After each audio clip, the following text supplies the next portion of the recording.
윤석열 대통령이 화물연대의 운송 거부 사태를 북한 핵 위협에 비유했습니다. 파업이 12일째에 접어들면서 피해 규모는 3조 원을 넘어선 것으로 파악됐습니다.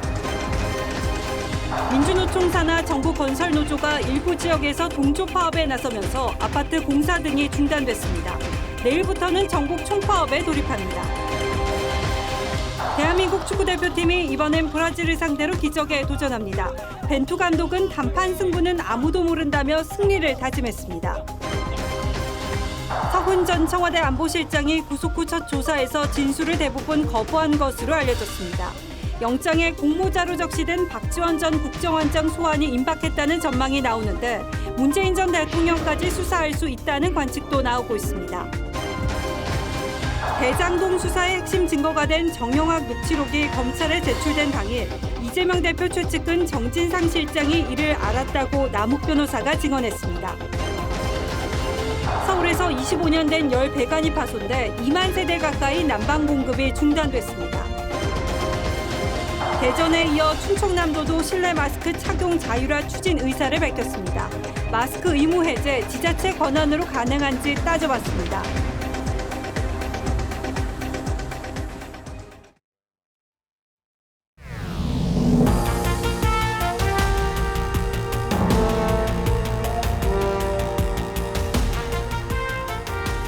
시청자 여러분 안녕하십니까? 뉴스9의 신동욱입니다. 지난 주말 태극 전사들이 보내온 뜻밖의 선물에 적어도 지금은 우리 모두가 하나가 되어 있으리라 믿습니다. 내일 새벽 8강으로 가는 길목 브라질과의 멋진 승부를 기대하며 오늘은 조금 들뜬 기분으로 뉴스9을 시작하겠습니다. 그러나 첫 소식은 우울합니다. 강추위의 피해는 갈수록 늘어가지만 화물연대와 정부의 입장차는 조금도 좁혀지지 않고 있습니다. 오늘은 대통령이 화물연대의 파업은 북핵 위협과 마찬가지로 위험한 것이라고 했습니다. 우리가 북한 핵을 결코 용납할 수 없듯이 불법 파업과도 타협하지 않겠다는 강한 의지의 표현으로 보입니다. 이런 강경 대응 기조에 화물연대가 흔들리고 있다는 분석도 있습니다만 아직은 파업의 대우가 여전합니다. 홍현주 기자가 먼저 보도하겠습니다. 윤석열 대통령은 최근 참모들과 회의에서 화물연대 집단 운송 거부 사태를 북한의 핵 위협에 비교한 것으로 전해졌습니다. 북한 핵 문제를 원칙에 따라 대응했다면 오늘날 여기까지는 오지 않았을 것이라며 화물연대 집단 운송 거부와 같은 불법 행위와 폭력에 굴복하면 악순환이 반복될 것이라고 말했다는 겁니다. 법과 원칙이 바로 서는 나라를 만들기 위해 최선을 다하겠습니다. 정부는 특히 파업 동력을 되살리기 위해 비조합원을 향한 폭행이나 협박 등 보복 행위가 기승을 부릴 것으로 보고 엄단을 경고했습니다. 다만 지난 주말 차주들의 업무 복귀로 파업 참여율이 10%대로 떨어지고 있어 당장 업무 개시 명령을 추가로 발동하진 않는다는 게 대통령실의 입장입니다. 이런 가운데 윤 대통령은 수출이야말로 우리 경제의 근간이라며 정부의 강력한 지원을 약속했습니다. 정상 외교가 철저하게 우리 기업의 수출 촉진과 해외 진출에 초점을 맞춰서 이루어지도록. 대통령실은 원전과 방산 수출을 지원하기 위해 정책조정비서관과 국제법률비서관을 추가로 임명할 예정입니다. TV조선 홍현주입니다. 화물연대 파업이 12일째를 맞으며 피해 규모가 3조 원을 넘어선 것으로 정부는 집계하고 있습니다. 화물연대 운송 거부로 제품 출하를 하지 못해 생겨난 피해들입니다. 정부는 파업이 끝나더라도 파업으로 생긴 손실에 대한 책임은 반드시 묻겠다는 입장이죠. 지난 주말에 이어서 공정위가 다시 현장 조사에 나섰지만 오늘도 또 조사는 무산됐습니다. 정수양 기자가 보도합니다. 정부가 지난달 24일부터 시작된 화물연대의 집단 운송 거부에 따른 피해 금액을 집계한 결과 총액이 3조 원을 넘어섰습니다. 철강과 석유화학 업계가 출하 차질로 인해 각각 1조 원 넘게 피해를 입었습니다. 철강의 대표적인 수요 산업들이 건설, 조선, 자동차 이런 부분들이 있는데 제때 납치 못하실 수 있는 눈덩이처럼 불어나는 피해에게 정부는 미복귀 운전자들에 대한 압박 수위를 높이고 있습니다. 공정위는 운송 거부 가정의 담합 여부를 조사하기 위해 지난 2일에 이어 화물연대 본부 진입을 시도했지만 운송 거부에 대해서 소송 구성원에 대해 이렇게 참여하도록 이렇게 강요하는 행위, 그 부분을 좀 보고자 합니다. 또다시 무산됐습니다. 혐의 사실 자체가 특정되어 있지 않습니다. 어떤 범위가 조사의 대상인지 알고 어떻게 협조를 해주세요. 공정위는 내일 제시도까지 화물연대가 막아설 경우 법적 대응에 나설 방침입니다. 국토교통부도 앞서 업무 개시 명령서를 받은 운송사 44곳과 화물차주 455명의 업무 복귀 여부를 조사했습니다. 업무 개시 명령 이후에 운송 거부 여부를 확인하기 위해 2차 현장 조사를 나오게 되었습니다. 국토부는 이르면 내일부터 운송 거부자에 대한 행정 처분을 각 지자체에 요청하고 형사 처벌을 위한 고발 조치에도 나설 계획입니다. TV조선 정수양입니다. 이런 가운데 민주노총 산하 일부 건설 노조가 오늘부터 동조 파업에 돌입했습니다. 시멘트 출하량은 평소의 80% 수준으로 회복됐지만 특히 부산에서만 만여 명의 시멘트 타설 작업자가 파업에 들어가면서 대부분의 건설 공사장이 멈춰섰습니다. 부울경 지역의 건설 공사장 상황을 하동원 기자가 돌아봤습니다. 부산의 4,000세대 규모 아파트 신축 공사 현장입니다. 한창 진행돼야 할 콘크리트 타설 작업이 중단됐습니다. 민노총 소속 타설 근로자들이 파업에 나섰기 때문입니다. 이대로면 시멘트 공급이 회복된다 해도 공사 중단이 불가피합니다. 시멘트 공급이 중단된 상태에서 타설하실 근로자분들까지 이제 현장에 나오시질 않아서 현재 공사 진행에 어려움을 겪고 있는 상황입니다. 민노총 부산, 울산, 경남 건설지부가 지난 1일 문자 메시지를 통해 타설 현장 파업을 지시한 겁니다. 부산, 울산, 경남의 타설 근로자는 대부분 민노총 소속입니다. 건설노조가 화물연대 동조 파업에 돌입하면서 부산에서만 오늘 하루 타설공 만여 명이 작업을 중단했습니다. 시멘트 공급 부족으로 이미 공사가 중단된 데 이어 엎친 데 덮친 셈입니다. 공개 현장 사이도 뭐 법적으로 안 된다고 확인되는 것 같아요. 그럼 뭐 답답하죠 일단. 원희룡 국토부 장관은 오늘 부산의 건설 공사 현장을 긴급 점검하고 건설노조의 동조 파업을 심각한 도전 행위로 규정하며 연계 파업 차단에 총력을 기울이겠다고 밝혔습니다. TV조선 하동훈입니다. 그러나 화물연대 파업은 주춤하는 분위기가 역력합니다. 정부의 업무 개시 명령 이후에 업무에 복귀하는 화물차주들이 늘어나자 먼저 정부의 협상 재개를 요청하고 나섰습니다. 민주노총이 내일부터 총파업에 돌입하는데 화물연대가 흔들리면서 총파업의 효과가 크지 않을 거란 전망도 나오고 있습니다. 이태희 기자가 취재했습니다. 이봉주 화물연대 위원장은 어제 11시쯤 경제사회노동위원회 사무실을 찾아 김문수 위원장과 마주 앉았습니다.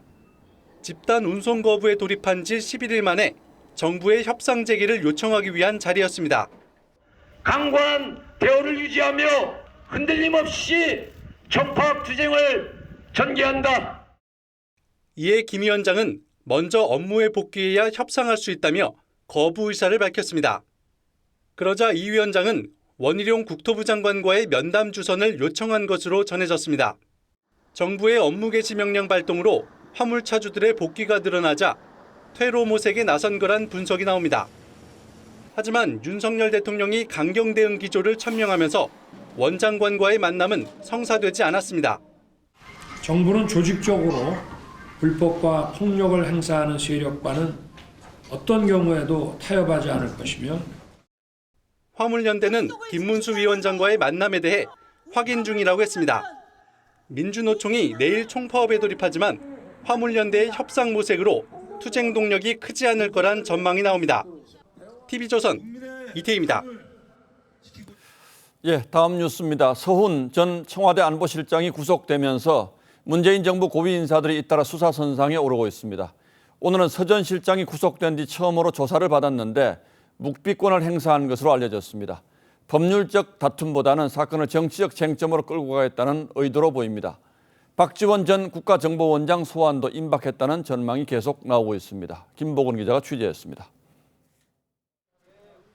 서해 공무원 피격 사건으로 지난 3일 서훈 전 실장을 구속시킨 검찰은 최대 20일 동안 신병을 확보했습니다.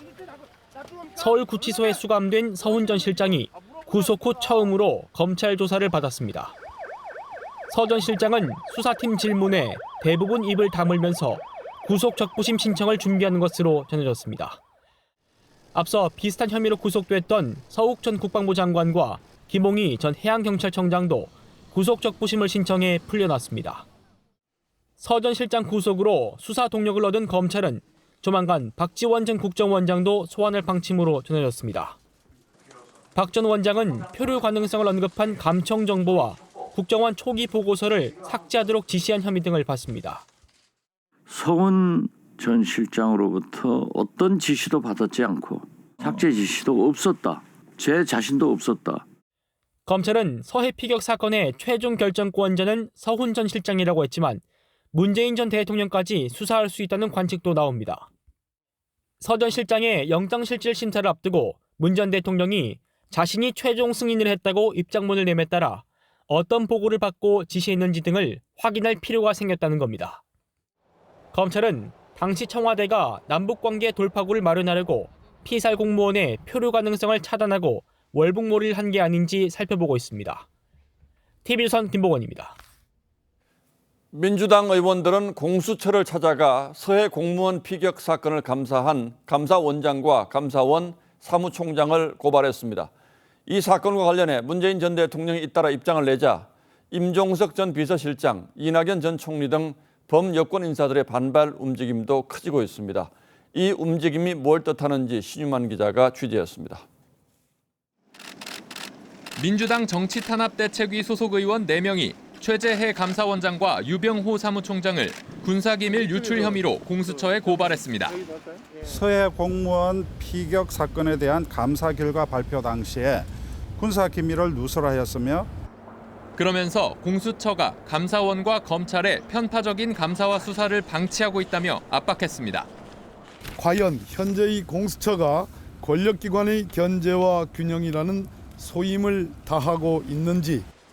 어제 문재인 전 대통령이 서훈 전 실장 구속을 두고 안타까운 일이라고 비판한 데 이어 오늘은 문재인 정부 최고위급 인사들이 집단적으로 반발했습니다. 임종석 전 비서실장은 정치 보복의 배후는 명백히 윤 대통령이라며 형님 리더십이란 게 골목 건달들의 값싼 의리라고 비난했습니다. 지난 6월 미국으로 나간 뒤 침묵해왔던 이낙연 전 총리도 한반도 평화 프로세스를 뒤집고 지우는 난폭한 처사라고 가세했습니다. 여당은 문재인 정권의 적폐청산 수사가 정치보복이었다며 문 전 대통령은 정신을 차리라고 맞받았습니다. 아무래도 국민들과는 다른 세상에 살고 있는 것 같습니다. 제발 문재인 전 대통령과 참모들 정신 차리시기 바랍니다. 특히 문 전 대통령이 스스로 보고받고 판단했다고 밝힌 데 대해서도 수사를 촉구했습니다. TV조선 신유만입니다. 서해 피격 사건 수사를 두고 두 정권 사이에 갈등이 고조되고 있는데 한편으론 이재명 민주당 대표를 향한 검찰의 수사망도 점점 다가오고 있습니다. 그 중심에는 대장동 사업을 설계한 핵심 중의 핵심 남욱 변호사의 폭로가 있습니다. 오늘 재판에서는 과거 검찰의 수사 정보가 거의 실시간으로서 유출됐을 가능성을 제기했습니다. 어떤 내용의 수사가 어떻게 유출됐다는 것인지 그건 또 뭘 뜻하는지 송민선 기자가 자세히 설명하겠습니다. 대장동 특혜 의혹 수사의 단초가 된 건 정영학 녹취록. 대장동 팀의 일원인 정영학 회계사는 검찰 수사가 시작되자 지난해 9월 26일 김만배 씨 등과 나눈 140시간 분량의 녹취 파일과 녹취록을 검찰에 제출했습니다. 남욱 변호사는 재판에 나와 정 회계사가 검찰에 녹취록을 제출한 사실을 정진상 실장이 당일 저녁에 알았다고 증언했습니다. 정 실장이 정 회계사의 녹취록 제출 사실을 김 씨에게 바로 알려줬고 남 변호사 자신이 미국에 있을 때 김 씨로부터 이를 전해 들었다는 겁니다. 검찰 수사 진행 상황이 이재명 민주당 대표 측에게 실시간으로 흘러들어간 셈입니다. 정진상 실장 통해서 정영학 녹취록 제출 여부 들으셨다는 거 사실입니까? 남 변호사는 또 지난해 대선 경선을 앞두고 정 회계사가 천화동인 1호 실소유주 관련 자료를 이낙연 전 대표 측근인 윤영찬 의원에게 넘겼다는 얘기를 들었다고 주장했습니다. 이 대표와 이낙연 전 대표는 지난해 경선에서 맞붙은 상황. 윤 의원 측은 이와 관련해 사실무근이라고 반박했습니다. TV조선 송민선입니다. 이태원 참사와 관련해 이임재 전 용산경찰서장 등 4명이 구속영장 실질심사를 받아서 구속될 처지에 놓였습니다. 현장 실무자들에 대한 수사가 끝나고 나면 수사는 윗선으로 향할 가능성이 높습니다. 서부지방법원의 취재기자 나가 있습니다. 자, 임서인 기자, 심사 대상자가 오늘은 4명인데 구속 여부가 결정됐습니까? 네, 오후 2시부터 이태원 참사 핵심 피의자에 대한 구속영장 심사가 열렸습니다. 이임재 전 용산경찰서장을 비롯해 구속영장 심사 대상자만 4명인 만큼 오후 6시가 넘어서야 피의자 신문이 끝났는데요. 구속 여부는 밤 늦게야 결정될 것으로 보입니다. 이임재 전 서장과 송병주 전 용산경찰서 상황실장은 참사 부실 대응 혐의를 받습니다. 박성민 전 서울경찰청 정보부장과 김진호 전 용산경찰서 정보과장은 헬로윈 위험성을 알리는 정보보고서를 삭제 지시한 혐의를 받는데요. 특수부는 피의자들이 줄곧 혐의를 부인해와 증거인멸 우려가 크다고 보고 있습니다. 이들은 법정에 출석하면서 별다른 입장을 밝히진 않았습니다. 예, 그렇다면 다른 관련자들에 대한 수사는 어떻게 진행되고 있습니까? 네, 오늘 구속영장 발부 여부에 따라 향후 특수본 수사에도 상당한 영향을 미칠 것으로 전망됩니다. 4명 중 일부라도 구속시키게 되면 다른 용의자 추가 신병 확보에도 속도가 붙을 것으로 보입니다. 특수본은 박희영 용산구청장과 최성범 용산소방서장 등에 대해서도 조만간 구속영장을 신청할 거란 관측이 나옵니다. 특수본이 그동안 입건한 피의자만 21명인데 행안부와 서울시 등 윗선에 대한 수사도 영장실질심사 결과가 갈림길이 될 것으로 보입니다. 서울 서부지법에서 TV조선 임서인입니다. 민주당 이재명 대표가 오늘로 취임 100일을 맞았습니다. 이 의원이 대표가 되면 민주당 전체가 사법 리스크에 빠질 거란 당초 우려가 어느 정도 현실이 됐고 민주당의 분위기는 분당을 걱정할 정도로 심상치 않습니다. 이런 분위기를 의식한 듯 취임 100일 축하하는 공식 행사는 없었습니다. 이재명 대표가 취임 100일 기자회견까지 취소한 배경은 권은영 기자가 취재했습니다. 취임 100일을 맞은 이재명 대표가 최고위원회의에서 그간의 소회를 밝혔습니다. 민생 개혁에 매진했다고 자평하면서도 정부 여당을 향해선 야당 파괴에만 몰두하고 있다고 비판했습니다. 민생을 포기하고 야당 파괴에만 몰두 중인 윤석열 정부 200일 동안 정치는 실종했고 하지만 측근 구속과 본인의 사법 리스크에 대해선 유감 표명을 하지 않았고 관례였던 기자회견도 생략했습니다. 따로 기자간담회를 안 하시는 이유가 있으실까요? 이 대표 측근 의원들은 검찰 수사를 앞둔 시점이어서 침묵을 지켜야 한다는 조언이 많았다고 전했습니다. 언론인들의 질문은 온통 이재명 대표에 대한 수사 상황으로 집중될 거예요. 여당은 이 대표의 사법 리스크가 민주당을 위태롭게 만들고 있다고 꼬집었습니다. 지금 민주당에게 중요한 것이 민생 살리기입니까? 그분 살리기입니까? 이런 가운데 당 일각에서는 총선을 앞두고 분당 가능성까지 거론되기 시작했습니다. 심지어 재창당 수준의 변화가 필요하다. 이런 목소리가 전 내년에 좀 생길 거라고 봅니다. 비명계 재선 의원은 이 대표의 기소 여부가 분당의 분기점이 될 것이라고 분위기를 전했습니다. TV조선 권은영입니다. 여당 지도부를 초대한 데 이어서 지난 주말 윤석열 대통령이 한동훈 법무장관, 이상민 행안부 장관과도 관저에서 만찬을 한 것으로 알려졌습니다. 새집에 입주를 했으니 가까운 사람들을 불러서 집들이 하는 건 당연한 일인데 두 사람의 이름이 주는 정치적 의미가 상당하게 들립니다. 그래서 오히려 피할 수도 있었을 텐데 대통령은 두 사람과의 관계 설정에서 정면 돌파를 선택한 것으로 보입니다. 김아림 기자가 보도합니다. 지난 3일경 윤석열 대통령은 한동훈 법무부 장관과 이상민 행정안전부 장관 등 내각 주요 인사들과 관저 만찬을 한 것으로 알려졌습니다. 복수의 여권 인사와 대통령실 관계자는 두 사람 모두 최측근 인사라며 특히 이 장관의 방문은 여권 내부를 향한 메시지로 해석될 수 있다고 했습니다. 이 장관의 거취가 전국의 중요한 변수가 될 상황에서 정치권 전체에 묵직한 메시지를 준 거란 분석이 나옵니다. 있는 사람한테 딱딱 물어야 되는 거지 그냥 막연하게 다 책임져라. 그거는 현대사회에서 있을 수 없는 일이에요. 윤 대통령은 여권 핵심 인사들과도 관저에서 만나고 있습니다. 지난달 권성동, 장제원 의원 등 친윤계 의원들과 부부 동반 만찬을 시작으로 여당 지도부를 초청했고 유력한 당권 주자인 김기현 의원과도 3시간가량 단독 회동했습니다. 최근 여당 내에선 전당대회 룰을 놓고 현재 30%인 여론조사 비중을 10%로 줄이고 민주당 지지자는 제외하는 방안이 논의되고 있는데 이런 과정에 대통령실의 뜻이 반영된 거란 해석이 나옵니다. 여당은 예산안이 처리되는 대로 전당대회 준비에 들어갈 것으로 보여 윤심을 둘러싼 당권 주자들 간 기싸움도 점점 치열해질 전망입니다. TV조선 김하림입니다.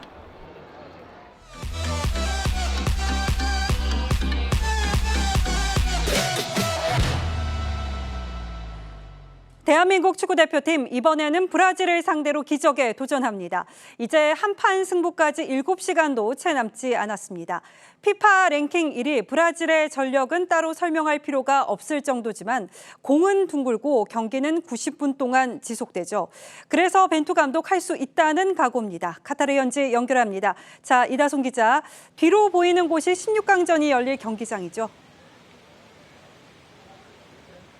네, 저는 지금 이 974 스타디움이 한눈에 보이는 곳에 서 있습니다. 내일 새벽 저곳 경기장에서 우리 선수들의 승리 소식이 울려 퍼졌으면 좋겠습니다.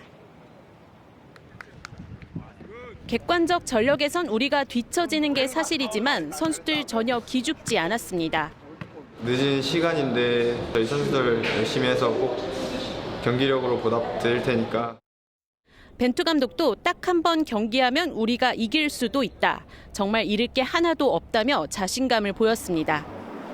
실제로 심리적 부담은 브라질이 더 클 것으로 보입니다. 어제 브라질 치치 감독의 공식 회견장에는 자리가 없을 정도로 전 세계 기자들이 몰렸는데요. 이미 16강 진출을 확정짓고도 조별리그 마지막 경기였던 카메룬전에서 패한 것에 대한 책임을 묻는 모습에서 브라질 대표팀의 심리적 압박을 간접적으로 느낄 수 있었습니다. 네, 벤투 감독이 보여준 자신감이 승리로 이어지길 기대해 봅니다. 그런데 벤투 감독이 딱 한 가지 우려를 표했네요. 네, 이 현재 우리 대표팀의 가장 큰 걱정은 이 선수들의 체력 회복 여부입니다. 우리 선수들은 지금 아프지 않은 선수가 없다는 말이 나올 정도로 정말 혼신의 힘을 쏟고 있는데요. 브라질은 카메룬과의 마지막 경기에서 골키퍼를 비롯해 주전 전원을 빼며 힘을 아꼈습니다. 반면 우리는 포르투갈전에 모든 것을 쏟아 부었어야 했습니다. 실제로 손흥민을 비롯해 4명의 필드 플레이어가 3경기를 풀타임으로 뛴 반면 브라질은 가장 많은 시간을 소화한 선수가 마르퀴뇨스인데 216분을 기록하고 있습니다. 벤투 감독은 포르투갈 전후 72시간 만에 경기를 치르는 것이 불공정하다고 했지만 그래도 끝까지 포기하지 않겠다며 각오를 다졌습니다. 지금까지 카타르 도하에서 전해드렸습니다. 네, 사실 우리 대표팀 지난 6월 브라질을 상대로 1대5로 패했습니다. 하지만 지금 우리 전력은 6월 같지는 않죠. 한창 물오른 실력을 보여주는 선수가 한둘이 아닙니다. 최강 브라질을 상대로 충분히 해볼 만하다는 분석이 나오는 이유를 박소영 기자가 짚어봤습니다. 객관적 전력은 확실히 열세입니다. 지난 6월 맞대결에서 한국은 네이마르, 히샬리송 등 호화 공격수를 앞세운 브라질에 1대5로 참패했습니다. 당시에는 센터백 김민재와 좌우 풀백 김진수, 김문환 등이 빠진 채였고 이강인도 벤투 감독의 부름을 받지 못했습니다. 하지만 이번 16강전은 다릅니다. 원톱 조규성에 손흥민, 황인범, 정우영이 뒤를 바치고 있고 날카로운 패스를 앞세운 이강인과 빠른 스피드와 돌파 능력을 갖춘 황희찬도 언제든 출격이 가능합니다. 벤투 감독도 지면 탈락인 만큼 사용 가능한 카드를 총동원할 것으로 보입니다. 브라질도 상황은 마찬가지입니다. 브라질의 치치 감독은 친선 경기 때와는 많은 변화가 있다는 것을 알고 있다며 경계심을 드러냈습니다. 부상으로 조별리그 2, 3차전에 출전하지 않았던 네이마르는 어제부터 팀 훈련에 복귀했고 SNS에도 출전을 암시하는 글을 올렸습니다. 치치 감독은 조별리그 마지막 경기인 카메룬전에 히샬리송, 티아고 실바, 카제미루 등 주요 선수들에게 충분한 휴식을 주며 16강전을 대비했습니다.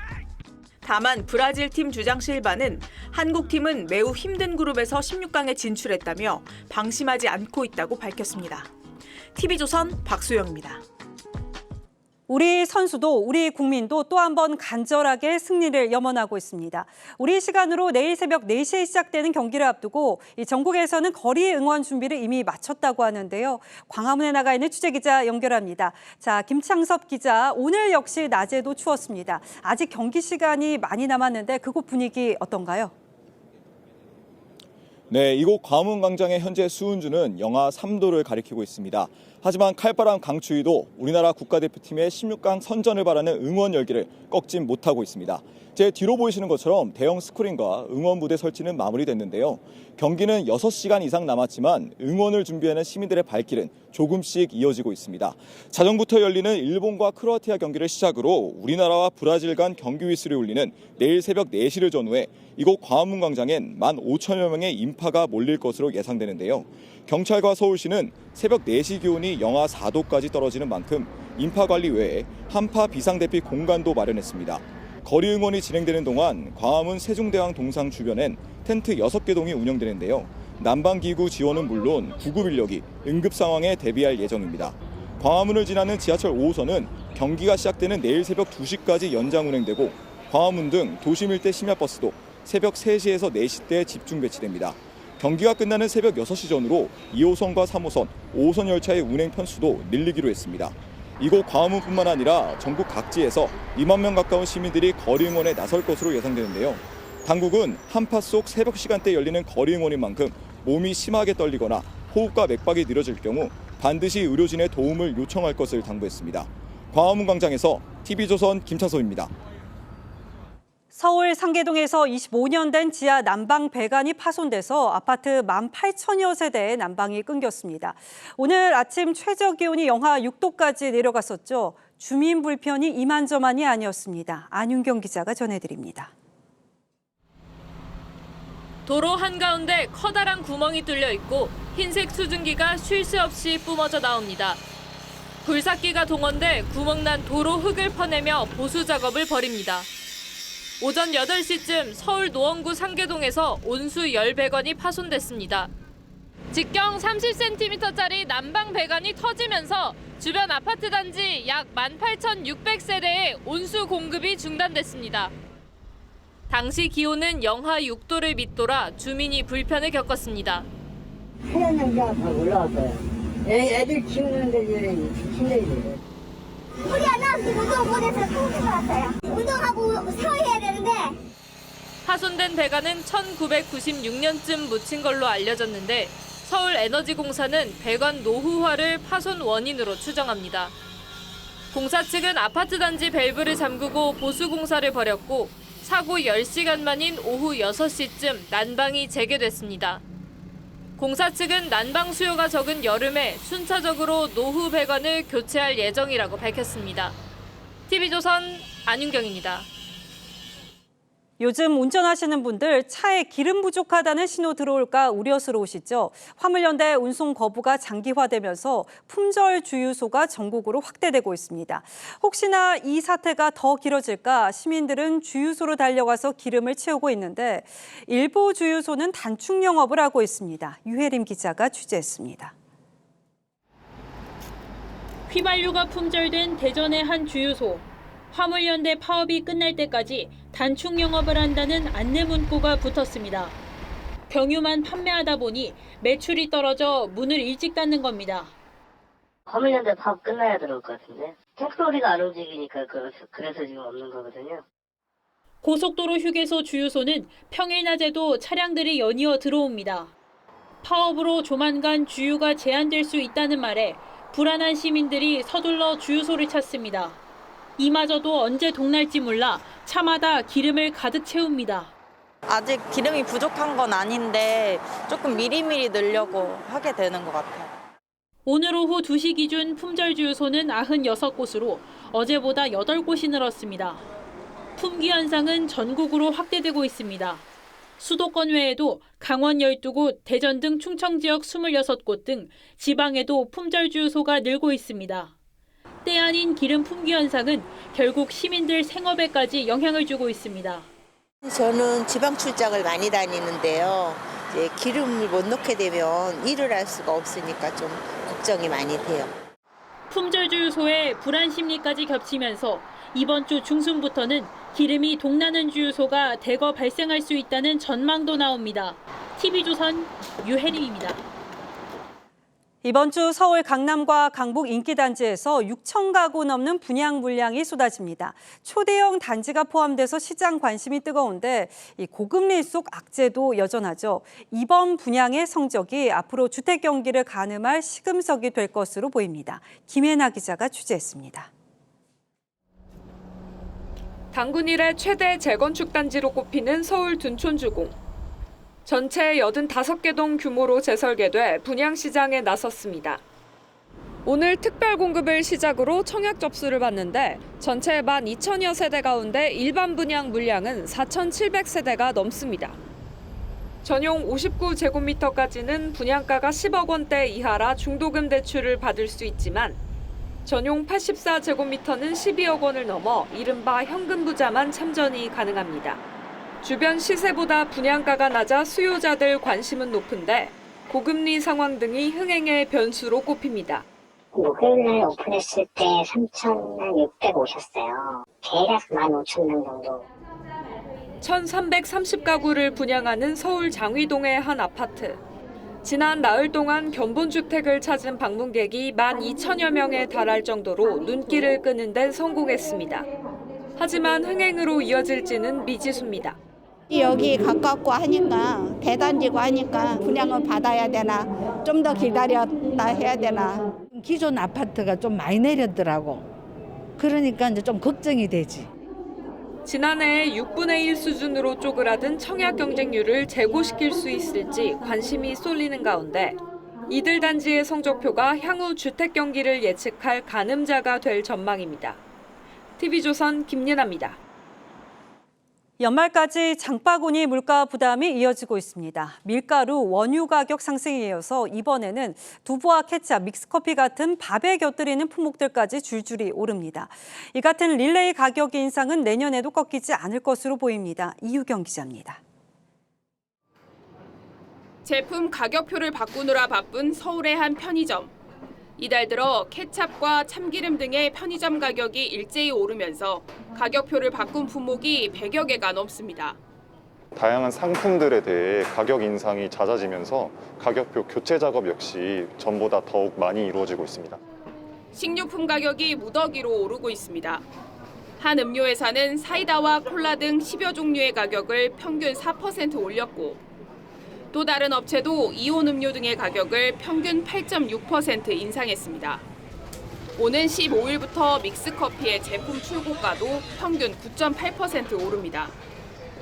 커피 가격도 많이 올라가지고 편의점에서 1+1 하는 게 많으니까 그래서 일부러 편의점에 와가지고 그렇게 사 먹는 거 같아요. 전반적인 게 다 올라가지고 그냥 이제 물가 오른 게 좀 당연하다고. 한 업체는 아이스크림의 편의점 가격을 10% 올렸는데 올해만 벌써 두 번째 가격 인상입니다. 우유값이 오르면서 아이스크림과 빵 등의 가격도 잇따라 오르는 밀크플레이션이 본격화하는 겁니다. 생산자 물가가 상승하는 게 불가피하기 때문에 이제 고물가도 여전히 지속될 것 같고 소비 심리에 좀 위축되는 영향으로 원자재값 상승에 고환율 여파로 내년에도 5%대 고물가가 이어질 것이라는 전망이 나옵니다. TV조선 이유경입니다. 경제가 침체 국면에 접어들면서 기업의 투자 의욕도 급격히 식고 있습니다. 특히 고금리에 돈줄마저 마르자 투자를 확정해 놓고도 선뜻 실행에 옮기지 못하는 기업이 적지 않습니다. 자금난이 투자 위축의 가장 큰 원인으로 꼽히고 있습니다. 내년도 기업 전망을 박상현 기자가 짚어봤습니다. 러시아 우크라이나 전쟁으로 인한 고유가, 고환율까지 겹친 올해 기업들은 투자부터 줄였습니다. LG 디스플레이는 시설 투자 1조 원을 축소했고 SK 하이닉스는 4조 3천억 원 규모의 공장 증설을 보류했습니다. 내년 투자는 올해 대비 50% 이상 감축하는 것을 고려하고 있습니다. 내년 투자를 두고도 기업들의 고민이 커지고 있습니다. 정경련 조사 결과 국내 500대 기업 가운데 절반 가까이가 내년도 투자 계획이 없거나 계획을 세우지 못한 것으로 나타났습니다. 기업들은 투자 위축 요인으로 자금 조달 어려움을 가장 많이 꼽았습니다. 달러값 상승, 내수시장 위축이 그 뒤를 이었습니다. 특히 투자를 확정한 기업 가운데 내년에 투자를 늘리겠다는 기업은 13.5%로 지난해 조사와 비교해 3분의 1로 크게 줄었습니다. 투자 활동은 나중에 축소했다가 다시 늘리기는 좀 어렵기 때문에 이런 부분에 대해서 경계감 이런 것들은 좀 유지를 해야 된다 이렇게 좀 보여집니다. 시장에선 자금 경색으로 인한 투자 위축이 경기 침체를 장기화시킬 수 있다는 우려까지 나옵니다. TV조선 박상현입니다. 실내 마스크 계속 써야 하는지 논란이 많습니다. 대전시에 이어서 충청남도가 내년부터 실내 마스크 착용 의무 해제를 추진하겠다고 밝혔습니다. 하지만 정부의 공식 입장은 여전히 실내 마스크를 해제하면 코로나 환자가 확 늘어날 거란 거죠. 김다로 기자의 보도 보시고 절충점은 없는지 따져보겠습니다. 실내 마스크 착용 의무 해제를 가장 먼저 꺼내든 지자체는 대전시입니다. 마스크 착용이 아동 언어와 사회성 발달에 부정적 영향을 미치고 식당이나 카페 등에서는 이미 마스크를 착용하지 않아 실효성이 떨어진다는 이유입니다. 대전에 이어 충청남도도 착용 의무 해제를 검토 중입니다. OECD 국가 중에서 마스크 착용 의무화가 되어 있는 나라는 우리나라밖에 자율에 맡기는 형태로 가는 것도 바람직스럽다. 대전시와 충청남도는 내년 1월부터 실내 마스크 착용 의무를 해제하는 행정명령을 내릴 계획입니다. 이들 지자체는 감염병 예방법상 시도지사에게 방역조치 해제 권한이 있다고 주장합니다. 시도지사가 사실상 행정의 책임을 가지고 하는 게 맞다고 중앙정부가 획일적으로 하는 것은 옳지 않다고 봅니다. 반면 정부는 방역조치를 완화할 때는 중대본과 사전협의를 거쳐야 한다고 밝혔습니다. 벗으면 감염은 늘 거는 뻔합니다. 그 감염이 늘면 느는 만큼 중환자와 사망자는 늘기 마련입니다. 해제에 대해서는 신중하게 접근하는 것이 전문가들 사이에서도 실내 마스크 착용 의무 해제에 대한 의견이 엇갈리는 가운데 실내 마스크 착용 실효성과 해제 시기에 대한 논란은 더 뜨거워질 전망입니다. TV조선 김다로입니다.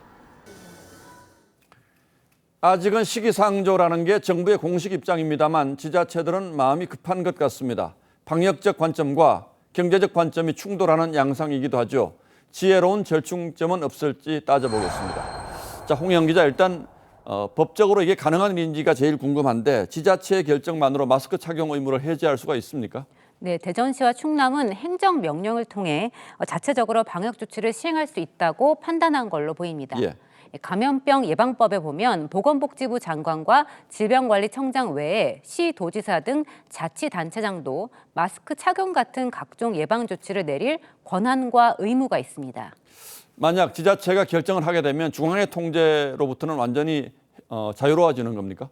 그런 건 아닙니다. 재난안전법에 보면 중대본부장과 수습본부의 장이 시도지사를 지휘할 수 있다고 돼 있습니다. 이번 경우 중대본부장은 국무총리, 수습본부장은 보건복지부 장관인데요. 이 질병관리청은 이걸 근거로 반박하고 있습니다. 예. 하지만 전문가들은 지방자치단체법과 정부조직법을 종합해 볼 때 1차적인 권한은 지자체장이 가지고 있고 또 감독권은 질병관리청장과 복지부 장관이 갖는다 이렇게 설명했습니다.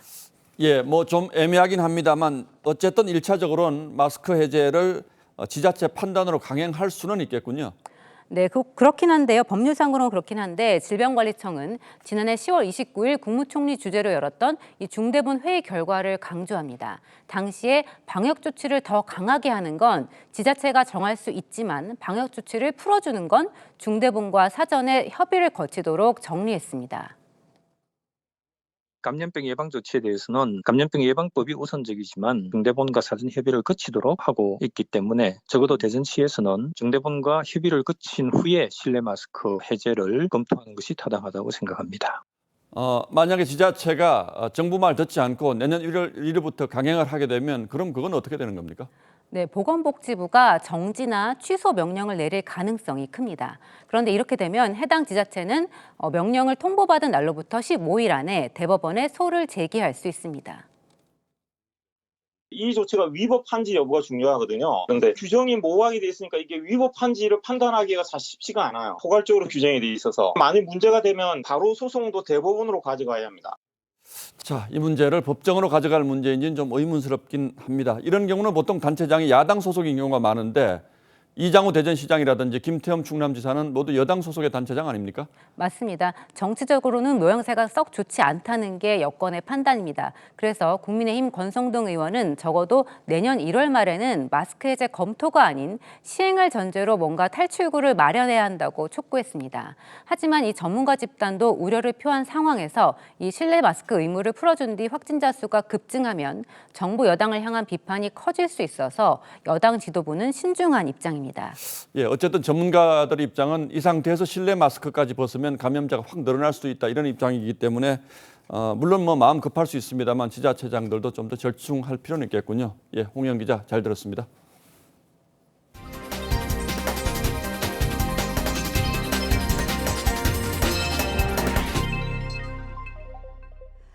윤석열 대통령이 첫 국빈 자격으로 방한한 베트남 주석과 정상회담을 했습니다. 베트남이 우리의 4대 교역국인 만큼 투자와 경제 관련 협의가 주로 오갔는데요. 인도 태평양 전략과 이 방위 산업과 같은 굵직한 현안도 테이블에 올랐습니다. 중국 의존도를 낮추려는 뜻으로 풀이됩니다. 김정우 기자가 보도합니다. 윤석열 대통령이 용산 대통령실 청사 앞에 영접을 나온 가운데 베트남 응유엔 수원 푹 주석의 차량이 들어섭니다. 코트를 벗은 윤 대통령은 푹 주석과 함께 연주에 맞춰 환영 행사장에 입장했고 21발의 예포 발사와 양국 국가가 연주된 뒤 의장대를 사열했습니다. 푹 주석의 방문은 윤석열 정부 첫 국빈 방한입니다. 베트남은 우리의 4대 교역 대상국으로 한국은 베트남 내 최대 투자국으로 부상했습니다. Chiến lược, mục tiêu của mình, chính sách quốc gia trọng điểm toàn cầu, chiến lược Ấn Độ Dương, Thái Bình Dương của Hàn Quốc. 2030년까지 교역 목표액을 1,500억 달러로 정한 두 나라는 방산 분야 협력을 강화하고 핵심 광물 공급망과 전력산업, 보건의료에 대한 양해각서를 체결했습니다. 특히 중국에 의존해온 희토류 협력 문제가 집중 논의됐는데 베트남은 매장량 2위국입니다. 베트남의 풍부한 희토류 개발과 관련하여 양국 간 협력 잠재력이 크다는 데 인식을 가지. 이어 청와대 영빈관에서 국빈 만찬이 진행됐습니다. 한국의 월드컵 16강 진출을 축하한 푹 주석은 문화 교류를 확대하자며 윤 대통령을 베트남으로 초청했습니다. TV조선 김정우입니다. 한미 공군이 남태평양 섬지역 상공에서 크리스마스를 앞두고 특별한 작전을 펼치고 있습니다. 외부 접근이 어려운 섬에 비행기로 식품과 의약품 같은 선물을 낙하해주고 있는 건데요. 크리스마스 공수작전을 구민성 기자가 전해드립니다. 태극기가 크게 걸려있는 공군 수송기에 크리스마스 장식과 아이들의 그림이 그려진 상자들이 실립니다. Install your 5,000-pound strap because it's got to come right here. 수송기가 남태평양 마이크로네시아 섬 상공에 다다르고 낙하산을 단 화물 상자들이 투하됩니다. 우리 공군이 크리스마스를 맞아 미군과 함께 크리스마스 공수작전에 나선 겁니다. 3회에 걸쳐 마이크로네시아 지역 10여 개 섬에 의약품, 의류, 생활필수품 등의 물품을 공수할 예정입니다. 71번째를 맞은 이 작전은 미 공군이 매년 12월 마이크로네시아 섬 주민들을 위해 생필품 등을 지원하는 인도적 행사로 우리 군은 미군 측 초청에 따라 2년째 참가했습니다. 올해도 우리 공군은 제15 특수임무비행단 소속 C-130 수송기와 요원 30여 명을 파견했습니다. 공수물품에는 장난감과 학용품, 어업용품 등이 포함된 것으로 전해졌는데 총 56개 섬에 거주하는 주민 2만여 명이 선물을 받게 될 것으로 보입니다. TV조선 구민성입니다. 얼마 전 하와이의 마우나로아 화산이 분화를 시작한 데 이어서 인도네시아 최대 규모인 스메루 화산이 1년 만에 활동을 재개했습니다. 지난해 50여 명의 목숨을 앗아간 화산이 또다시 분화하면서 피해가 우려되는 상황입니다. 박상준 기자의 보도입니다. 놀란 주민들이 대피소인 마을회관으로 뛰어갑니다.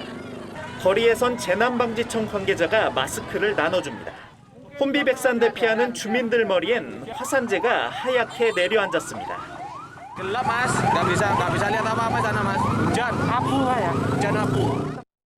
현지 시간 4일 새벽, 인도네시아 동자바주의 스메루 화산이 분화를 시작했습니다.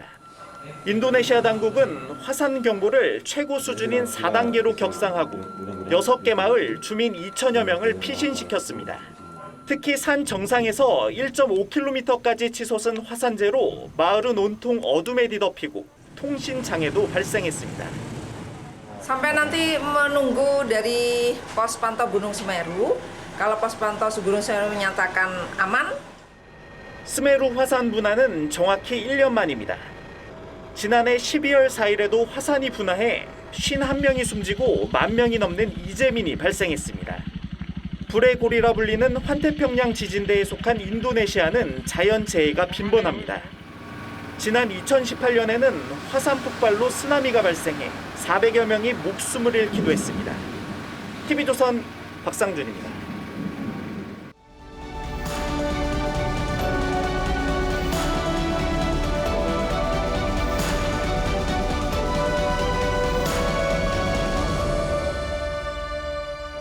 Wir haben den Krieg verloren und wir verlieren auch dieses Endspiel. 2차 대전 패전 후 처음으로 서독이 1954년 스위스 베른 월드컵에 출전합니다. 독일 민족이 전범의 굴레와 피폐한 경제에 짓눌린 채 패배의식에 빠져있던 시기였죠. 하지만 서독은 놀라운 투지로 연승을 거두며 결승에서 당시 세계 최강 헝가리와 다시 만납니다. 2대 0으로 끌려가다 3골을 연급 후 터뜨려 아무도 예상하지 못했던 기적을 만들어냅니다. 이 베른의 기적은 독일인들에게 재기의 희망과 용기를 불어넣으며 라인강의 기적으로 이어졌습니다. 그리고 서독 감독이 남긴 말은 영원한 축구 명언이 되었습니다. Der Ball ist rund und ein Spiel dauert 90 Minuten. 그런데 경기는 90분에 끝나지 않았습니다. 추가 시간에 들어가자마자 월드컵 92년 역사에서 가장 격정적으로 끝난 조별리그 경기라고 격찬받은 순간이 시작되었습니다. 손흥민이 70m를 홀로 질주해 포르투갈 수비수 다리 사이로 절묘한 패스를 밀어줍니다. 듬직한 황희찬이 한 점 흔들림 없이 골로 연결합니다. 보고 또 봐도 질리기는커녕 전율이 그치지 않는 명장면입니다. 하지만 그것은 감동적인 드라마일지언정 도화의 기적일 수 없습니다. 그것은 피와 땀과 눈물로 쌓아온 힘과 실력과 의지의 산물이었습니다. 우리 선수들이 태극기에 쓴 이 믿음, 중요한 것은 꺾이지 않는 마음, 바로 그것이었습니다. 손흥민 선수도 이 값진 승리가 어떻게 이루어진 것인지를 짧고 명확하게 표현했습니다. 우리는 포기하지 않았고 여러분은 우리를 포기하지 않았습니다.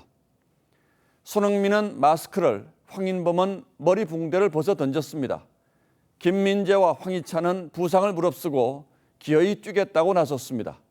다들 넘어지고 쓰러져도 몸이 부서져라 뛰고 또 뛰었습니다.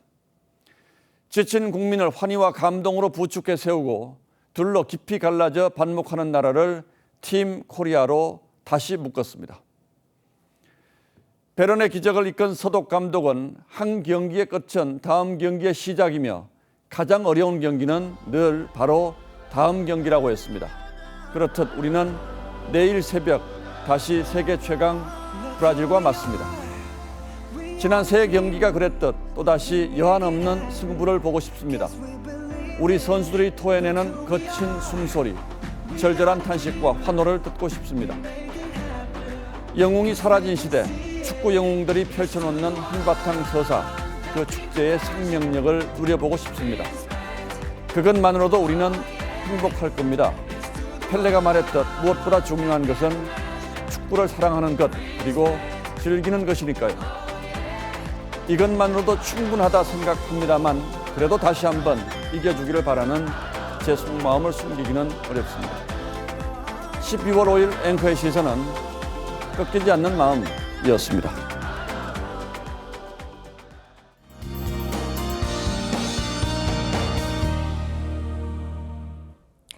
내일은 경남을 제외한 대부분 지역에 비나 눈이 오겠습니다.